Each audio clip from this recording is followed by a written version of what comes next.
సాధారణ భక్తుడు ఏ విధమైన ఇబ్బంది లేకుండా వచ్చి దర్శనం చేసుకొని వెళ్ళడానికి అనుగుణంగా ఎక్కువ దానికి పెద్దపీట వేయడానికి నిర్ణయించడం జరిగింది.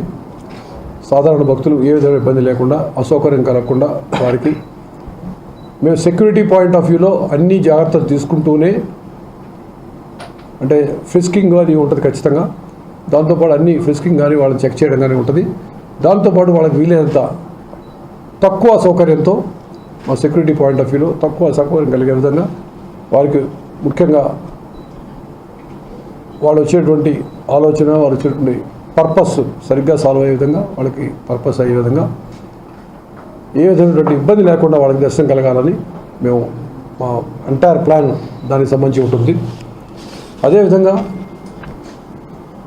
సస్పెక్ట్స్ ఎవరైనా వచ్చి ఇక్కడ ఇంతకుముందు నేరస్తులు కానీ దొంగతనాలు చేసేవాళ్ళు కానీ ఇంకోటి కానీ జరగకుండా, అటువంటి ఇబ్బంది లేకుండా వారికి సేఫ్గా వచ్చి వెళ్ళిపోయే విధంగా అన్ని ప్రయత్నాలు చేస్తూ ఉంటాం. దీంతోపాటు సీసీటీవీ కెమెరాలు ఆల్రెడీ ఉన్నటువంటి 2700 చిల్లర కెమెరాలతో పాటు మేము ఇంకా అడిషనల్గా బాడీ వార్న్ కెమెరాస్ అయితే ఇంకా కొన్ని కెమెరాలు వాడుకుంటూ, అదేవిధంగా మా దగ్గర ఆధునికమైనటువంటి finger print identification system mobile device ఉంటాయి. ఆ డివైసెస్ ద్వారా అంటే ఎవరైనా కనిపించగానే నీ పేరు ఏంటో అంటే వాడు తప్పు పేరు చెప్తాడు, అది ఇంకేదో చెప్తాడు, అది నమ్మేసి వదిలేస్తే it can be A problem for me. అట్లా చెప్పేసి అమాయకుడిని ఎక్కువ వేధిస్తే అతనికి ఇబ్బంది. కాబట్టి ఆ మొబైల్ డివైస్లో అతను ఫింగర్ ప్రింట్ కానీ చెక్ చేసినట్లయితే ఆల్రెడీ మా డేటాబేస్లో ఉన్నట్లయితే అతను పక్కా తీసుకుని మిగతా విషయాలు విచారిస్తాం. ఎందుకు వచ్చావు, ఏంటి ఇక్కడ ఎందుకు వచ్చినాం విచారిస్తాం. సో మొబైల్ డివైస్లో ద్వారా అతనికి ఉన్నటువంటి ఫింగర్ ప్రింట్ తీసుకుంటాం వల్ల మేము అతను ఏ విధమైన సస్పెక్ట్ అవునా కాదా అన్న విషయం అప్పటికప్పుడే చెక్ చేసి అప్పటికప్పుడే వెళ్ళిపోద్ది, కొన్ని సెకండ్స్లో వచ్చేది ఇన్ఫర్మేషన్. సో ఆ విధంగా మొబైల్ డివైస్ కొన్ని వాడుకుంటాము. దాని విధంగా నేరస్తులు ఇక్కడికి వచ్చి ఏ విధంగా ఇబ్బంది కలిగించకుండా, ప్రయాణికులకు ఏ విధంగా ఇబ్బంది కలగకుండా చూస్తాము. అదేవిధంగా ఏదైనా సోషల్ మీడియాలో జరుగుతున్నటువంటి చర్చల గురించి కానీ, వాళ్ళ గురించి ఆలోచనలు కానీ, ప్లాన్స్ కానీ తెలుసుకోవడం, తర్వాత సైబర్ క్రైమ్ విషయంలో ఏదైనా కొన్ని రకాలైన రూమర్స్ కానీ, పుకార్లు ఏదైనా వదంతులు రావడానికి అవకాశం అవి చూసుకోవటం, ఇవి అప్పటికప్పుడు చెక్ చేసుకుంటూ ఏ విధమైన ఇబ్బంది లేకుండా, ప్రజలకు ఇబ్బంది లేకుండా చూసుకోవడానికి ప్రయత్నిస్తూ ఉంటాం. అదేవిధంగా వాహనాలు ట్రాఫిక్ రెగ్యులేషన్ అయితేనేమి, ఎన్ని వాహనాలు రావాలి, మాడా స్ట్రీట్స్లో ఎంతమంది కెపాసిటీ ఉంది దాని ప్రకారం మాత్రమే వాళ్ళు అలౌ చేయటం, అది పీపుల్స్ మేనేజ్మెంట్ అక్కడ ఎంతమంది రావాలో ఏమిటో చూడటం. తర్వాత ఈ మధ్య కొంతకాలంగా చేస్తున్నామని చెప్పారు, మా వాళ్ళు సిస్టమ్ చెప్పారు. అది మాడా స్ట్రీట్స్ అన్నీ నిండిపోయాక ఇంకా ఎక్స్ట్రా ఎవరైనా ఉన్నట్లయితే వాళ్ళు కొంచెం బయట అదర్ నెక్స్ట్ లేయర్లో ఉంచి వాహన శ్రేణి వచ్చినప్పుడు, వాహన శ్రేణి దాటుతూ ఉండగా 4 వైపులు కూడా అక్కడికి వచ్చినప్పుడు అక్కడ కాసేపు వాహనాన్ని ఆపి, మెయిన్ వాహనాన్ని ఆపేసి అక్కడ దగ్గరలో ఉన్నటువంటి నెక్స్ట్ లేయర్ వాళ్ళు కూడా పిలిపించి వాళ్ళ వాహనం దర్శించుకొని వెళ్ళిపోయే విధంగా చేయటం ద్వారా ఒక్కొక్క చోట ఒక 20,000 మంది చొప్పున 80,000 మందిని ఈజీగా ఆ విధంగా మేము క్లియర్ చేయగలుగుతామని అనుకుంటా ఉన్నాం. ఇప్పుడు ఉన్నటువంటి మాడా స్ట్రీట్లో ఉన్నటువంటి కెపాసిటీ కాక అడిషనల్గా ఈజీగా ఒక 80,000 మందిని ఈ విధంగా స్వామివారి దర్శనం చేసుకునే విధంగా, వాహనాలని దర్శనం చేసుకునే విధంగా అవకాశం కల్పించడానికి ఉంటుంది. అదేవిధంగా ఆర్టీసీ బస్సు కూడా అదనంగా నడుపుతూ ఉన్నాం. రోజు ఉండేటువంటిది 404 బస్సులు అయితే, అది కాకుండా యావరేజ్గా వాటిని మేము ఒక 1450 ట్రిప్స్ రోజు నడపడానికి ప్రయత్నిస్తాము. మామూలుగా 2022లో బ్రహ్మోత్సవాలు అప్పుడు 79,000 మంది ఆ నార్మల్ ట్రిప్స్, తర్వాత గరుడ సేవ రోజులు 1,74,000 మంది ప్రయాణికులకి మేము అవకాశం కల్పించాము 2022లో. ఈ సంవత్సరం ఖచ్చితంగాను మేము మామూలుగా అనుకుంటుంది అయితే ఒక అడిషనల్గా ఇచ్చిన బస్సుల ద్వారా 2,276 ట్రిప్స్ నడపడానికి అవకాశం ఉంది అనుకుంటా ఉన్నాము. 404 బస్సుల నుంచి రోజుకి 1,130 ట్రిప్పులు చేయటం జరుగుతుంది. అదేవిధంగా గరుడ సేవ రోజు మాత్రం 2,714 ట్రిప్పులు చేయడానికి మేము అన్ని విధాలుగా సంసిద్ధమై ఉన్నాము. ఆ రోజు 2,50,000 మందిని ప్రయాణికులు బస్సుల ద్వారా చేసేటువంటి అవకాశం ఉందని చెప్పి అనుకుంటా ఉన్నాము. సో ఈ విధంగా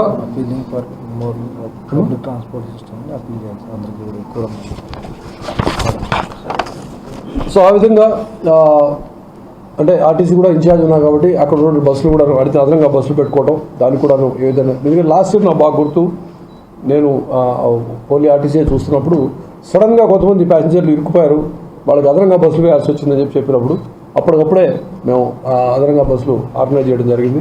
అటువంటి అవసరమైతే కూడా దానికి సరిపడా బస్సులు దగ్గర డిపోలో పెట్టుకొని ఉంటాము. ఏదైనా అవసరమైతే కూడా will be able to do that. So మా అప్పీల్లో ఏమిటంటే పోలీసు తరఫున ఉండేటువంటి సెక్యూరిటీ అరేంజ్మెంట్స్ అన్నీ చేస్తాము. తర్వాత ప్రయాణికులు భక్తుల యొక్క సేఫ్టీ గురించి ఆలోచించి అన్ని విధాలా చర్యలు తీసుకుంటాము. మళ్ళీ ఒకసారి చెప్తున్నాను, ఆర్టీసీ ఎండీగా చెప్తున్నాను, మా ఆర్టీసీ బస్సులో ప్రయాణించినట్లయితే ఖచ్చితంగా సేఫ్గా ఉంటుంది, సురక్షితమైన ప్రయాణం ఉంటుంది. అదేవిధంగా ఖచ్చితంగా ఏ విధంగా ఇబ్బంది లేకుండా శుభకరంగా ఉంటుంది. మళ్ళీ ఒకసారి తెలియజేస్తున్నాను, ఆర్టీసీని కూడా ఆదరించండి. ఇది ఆర్టీసీ అనేది ప్రభుత్వ రంగ సంస్థ. దీని కనుక ఆదరించినట్లయితే ఎక్కువ భాగం ప్రైవేట్ వెహికల్స్ ఎక్కువ వచ్చే అవసరం లేకుండా ఉంటుంది. ఒక ఆర్టీసీ బస్సు మీరు ఒక ఎలక్ట్రిక్ బస్సు, మా ఎలక్ట్రిక్ బస్సులు ఉన్నాయి లేదా డీజిల్ బస్సులు, ఏ బస్సు సప్తగిరి బస్సులు ఎక్కినట్లయితే మీరు అనేక మంది ప్రయాణికులు దాంట్లో రాగలుగుతారు. ఒక్కొక్కరు కార్లు వేసుకొని 2 వీలర్స్ వేసుకొని వచ్చే బదులు విధంగా వచ్చినట్లయితే అది కూడా బాగుంటుందని చెప్పి తెలియజేస్తున్నాం. ఏ విధమైనటువంటి అదనపు ఛార్జీలు ఉండవు పండుగ సమయంలో ఇక్కడ కానీ, అదేవిధంగా దసరాకి సంబంధించి కానీ అదనపు ఛార్జీలు ఉండవు. సో ఆర్టీసీని ఆదరించవలసింది ఒకసారి. ఆర్టీసీ సంబంధించి దసరా సంబంధించి కూడాను అదనపు బస్సులు ఉన్నాయి. మీకు నిన్నే ప్రెస్ రిలీజ్ ఇవ్వడం జరిగింది. అదనంగా బస్సులు వేయడం ద్వారా మొత్తం 6100 బస్సులు దసరాకి నడుపుతూ ఉన్నాము. ఎప్పట్లానే ఈసారి కూడాను అదనపు ఛార్జీలు ఉండవు. దయచేసి మీరు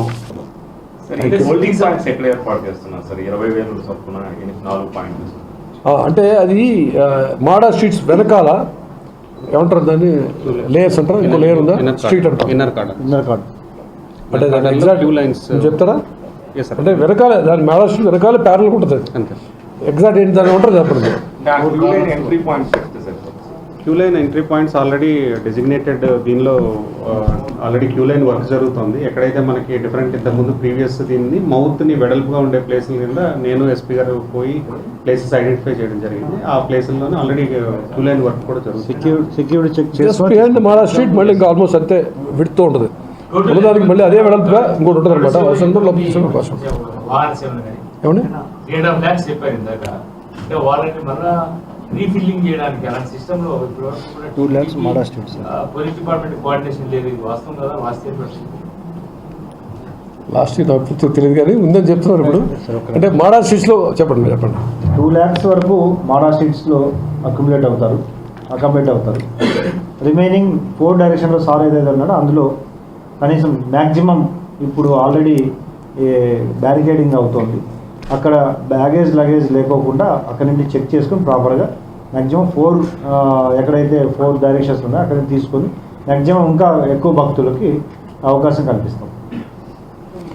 మీ కోఆర్డినేషన్ ఇష్యూస్ లేవండి, అందుకే అందరం కూర్చొని మాట్లాడుకున్నాం. ఇంకేదైనా అవసరం అయితే మళ్ళీ మిగతా సంబంధిత అధికారులతో కూడా మాట్లాడడం జరుగుతుంది. దాని గురించి వేరే అవసరం అది ఒక చెప్పిన గరుడ సేవ రోజు మాత్రం 1220 మంది ఎక్కువ ఎక్స్ట్రా తీసుకోవడం. దాదాపు 3000 చిల్లర అంటే 3500 వరకు ఫోర్స్ తీసుకోవడం. ఇందులో అలైన్ ఫోర్స్ కూడా ఉంటారు అందరూ. ఇది అయిపోయిందా? అయిపోయింది బ్రహ్మోత్సవాలు అయిపోయింది మారుతాం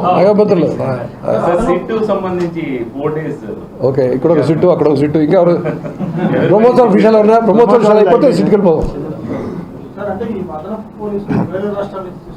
లేదు విత్ ఇన్ ద స్టేట్.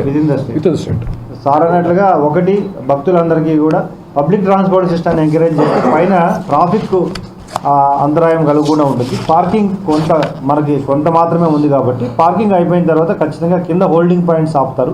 అక్కడ కూడా లేకపోతే కంటింజెంట్ హోల్డింగ్ పాయింట్స్ బయట ఆపుతాం కాబట్టి ముందే పబ్లిక్ ట్రాన్స్పోర్టేషన్ ఎంకరేజ్ చేసే విధంగా వస్తే అందరికీ కూడా బాగుంటుంది. మొత్తం ఎన్ని ఆర్టీసీ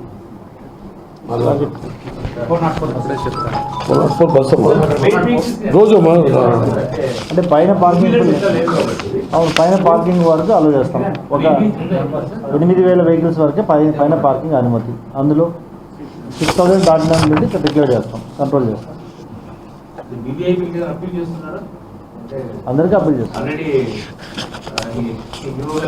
నేను చెప్పింది అందరికీ అర్థమవుతుంది. మాకు మాత్రం కామన్ మ్యాన్ చాలా ఇంపార్టెంట్ అనే విధంగా ప్రభుత్వం వారి ఆదేశాలు అది కూడా ఉన్నాయి.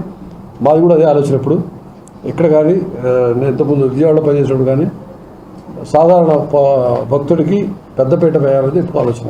ప్రభుత్వం కూడా అదే ఆలోచన ఉంది కాబట్టి ఏదైతే ఇబ్బంది ఉంటుందని మేము అనుకుంటున్నాం. ప్రస్తుతానికి లేదు, యూజువల్గా ఉండేటువంటి అప్రమత్తం ఉండమని చెప్పి చెప్పారు. స్పెసిఫిక్ ఏం లేదు.